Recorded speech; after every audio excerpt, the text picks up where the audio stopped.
देशभक्तों के लिए, इस देश के लिए वर्तमान के सामाजिक ढांचे में क्या क्या सुधार के काम हो सकते हैं, किस प्रकार से लोगों को प्रेरणा दी जा सकती, वो सारे काम, जिन कामों के लिए बड़ा पसीना बहाना पड़ता है और हिम्मत लगती है, यशस्वी प्रधानमंत्री के नेतृत्व में केवल हमारी पार्टी में हो सकता है। इसलिए श्रीमान नरेंद्र मोदी जी के लिए जोरदार ताली बजाएं। हमारे अपने सब नाम मात्र से हमारा शरीर रोमांचित भी हो जाता है और आनंद में भी डूब जाते हैं। माँ अहिल्या महारानी की नगरी पर आज यहाँ पर लक्ष्मण सिंह गौड़ जी की 68वीं जयंती के अवसर पर मैं उनको स्मरण कर रहा हूँ। विद्यार्थी परिषद के उस काल के आधार पर जब मैं प्रदेश मंत्री, प्रदेश सह मंत्री, राष्ट्रीय मंत्री कई दायित्वों के साथ आपके घर में भाभी जी के हाथों से व्यंजन भी खाते और परिषद के काम के लिए, युवाओं के लिए लगातार मैदान में आकर के विद्यार्थी परिषद का काल हो, युवा मोर्चा का समय हो और भाजपा की वो संघर्ष की वो यात्रा हो, जिसके कारण से कांग्रेस के उस कुशासन के खिलाफ कई सारे मोर्चों पर पूरी जान लगाकर लड़ने का मौका भी लखन दादा के साथ कदम से कदम मिलाकर आया। और आज लखन दादा नहीं है हमारे मन में, ये हमारे सारे बच्चों के लिए कापी तो है ही, लेकिन कापी के साथ मेजर बत्रा और सभी एक तरह से सेना के उन जवानों को स्मरण करते हुए इनके जीवन का परिचय भी पुस्तक के साथ, कापी के साथ है। और ये संकल्प भी है कि हमारे बच्चे पढ़े लिखे आगे बढ़े और सांदीपनी आश्रम की वो परंपरा, स्कूल के जीवन में भगवान कृष्ण की बहुत सारी अच्छाइयाँ हमको याद है, लेकिन भगवान कृष्ण की सबसे बड़ी अच्छाइयों में से एक स्कूल के जीवन की, बताओ किसी को याद है क्या? क्या याद है बताओ, बोलेगा कोई? स्कूल जीवन की गोपाल कृष्ण भगवान की मैं आपको थोड़ी लाइन देता हूं। कृष्ण सुदामा की दोस्ती याद है? किस किस को याद है? हाथ खड़े करो।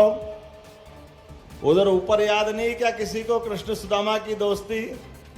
आप याद रखना, कृष्ण सुदामा ने अपने ऐसे ही स्कूल के जीवन में अपनी जो मित्रता होती है, भगवान कृष्ण तो बड़े घराने के बड़े व्यक्ति थे, लेकिन सुदामा तो गरीब थे। लेकिन गरीब होने के बाद भी भगवान द्वारकाधीश हो गए, लेकिन द्वारकाधीश होने के बाद भी स्कूल के जीवन की दोस्ती को उन्होंने अपने हृदय के अंदर, मस्तिष्क में याद रखा। और जब सुदामा उनसे मदद मांगने द्वारका गए तो द्वारका में भगवान ने एक तरह से, लोग कहते हैं, अपने आंसुओं से उनके चरण धोए। उस समय के द्वारकाधीश बहुत बड़ा नाम था भगवान कृष्ण का, लेकिन दोस्त अपने पास आए तो उसका स्वागत प्रेम से करने का उदाहरण बनाया।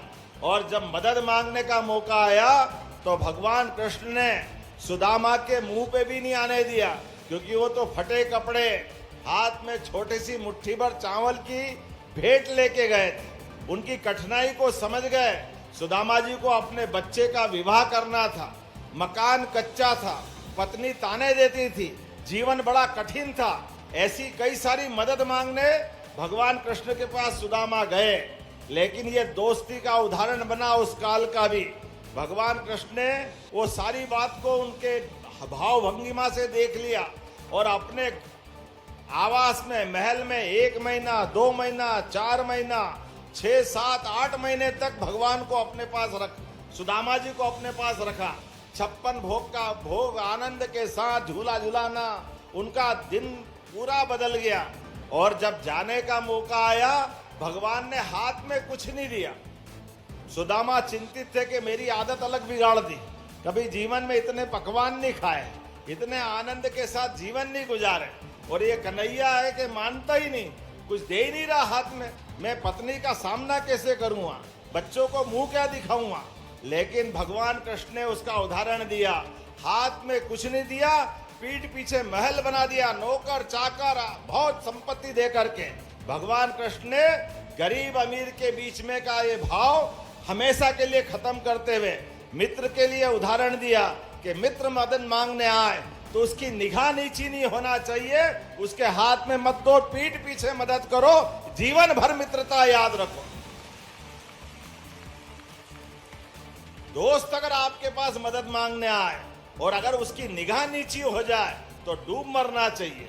दोस्त के लिए बराबरी का दर्जा होता है, मित्रता बराबरी की होती है, और एक बार मित्रता हो जाए जीवन भर निभाना चाहिए। ये भगवान कृष्ण ने सुदामा के साथ दोस्ती का उदाहरण दिया, इसलिए हमारे लिए सौभाग्य की बात है यहाँ आपको कापियां मिल रही। इन कापियों के भरोसे से आप आपके जीवन के सपनों को पंख लगाकर उड़ना, जहां तक जा सकते हो जरूर जाना, लेकिन ऐसी अच्छी बातों को जीवन भर धारण करना, आप भी दूसरों का भला करना। नेकी कर दरिया में डाल, बाल्टी भर के मत निकाल, जीवन भर लोगों को मदद करते रहो। इसी भावना के आधार पर इस कार्यक्रम की भूमिका बनी है। मेरी अपनी ओर से इस अवसर पर सभी बच्चों को, सभी विद्यार्थियों को बधाई, और हमारी सरकार के माध्यम से कई सारी योजना चल रही। मुझे इस बात की प्रसन्नता है, यशस्वी प्रधानमंत्री के नेतृत्व में पहले उच्च शिक्षा से ड्रॉप आउट हमारा सकल पंजीयक दर आगे बढ़ी, और आज स्कूल शिक्षा में भी सरकार के बनने के बाद 0% ड्रॉप आउट हमारे राज्य में रहा। 0%। जितने बच्चे हैं सबको स्कूल में आने का मौका मिल रहा है। यह मध्य प्रदेश का नया रिकॉर्ड बना है। बच्चे बच्ची के लिए जब कई प्रकार की हम सुविधा दे रहे हैं, अब आपको किताबें तो मिलती है, लेकिन कॉपी की जो कमी थी, मुझे इस बात की प्रसन्नता है कॉपी की कमी पूरी होगी और लखन दादा का नाम अमर रहेगा। मेरी अपनी ओर से एक बार फिर आप सबका वंदन, अभिनंदन। प्रेम से बोलो भारत माता की, भारत माता की, भारत माता की।